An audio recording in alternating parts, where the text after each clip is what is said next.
we got a chance to speak to the cast of the brand new movie, Boston Strangler. First up, the legendary Chris Cooper. It is an absolute pleasure to speak to you. How are you? I'm doing good. I'm doing good after many, many days of rain here. I am in Boston where the Boston Strangler was shot. This is home for me. So it's beautiful. We're getting a nice sunny day for once.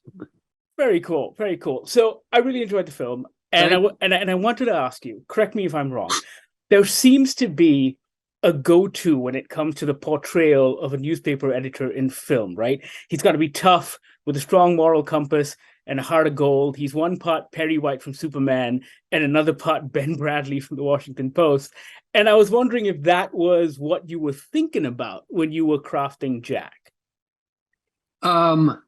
Where I was directed to do my research, I have an acquaintance, a Pulitzer Prize winning writer, journalist, Eileen McNamara, who worked on the Boston Globe newspaper and was very helpful in directing me to the specific sources that I needed for my research for the character of Jack McLean.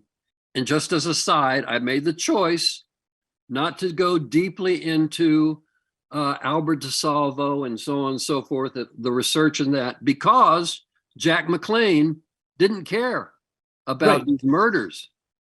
He wanted, and the police department really didn't want to deal with this stuff. But these women did their homework, proved themselves, and it made where I was directed to do my research.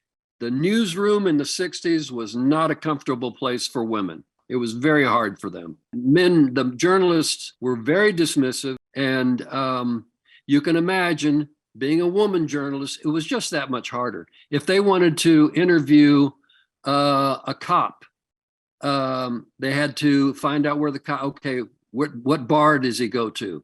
Okay, you go to the bar to interview the cop. Well, you're a less than wholesome woman, shall we say. Yeah. It's just two strikes against you right there, Chris, I've got like a minute left, but I just wanted to ask you, you've worked obviously a lot with John Sayles. And as someone who's merely observed those films, it feels to me that those were incredibly formative. And this might be an incredibly meta question for a 4-minute conversation, but I was wondering if there was a particular takeaway from working with him all of those years that made you the actor you are today. Well, John and I have done 5 films. We average once every 5 years. Right. John gave me my first film job.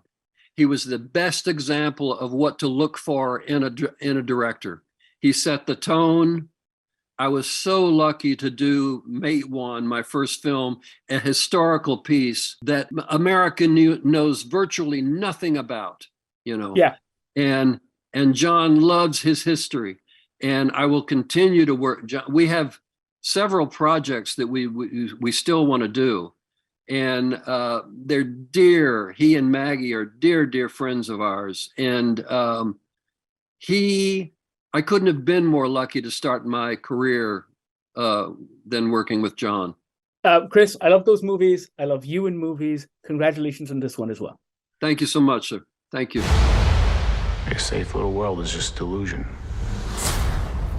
Check out Boston Strangler when it premieres March 17th on Disney Plus Hotstar. Sound off in the comments below once you've seen it. Don't forget to watch our other interviews. Like, subscribe, tell your friends, tell your family. You know what to do.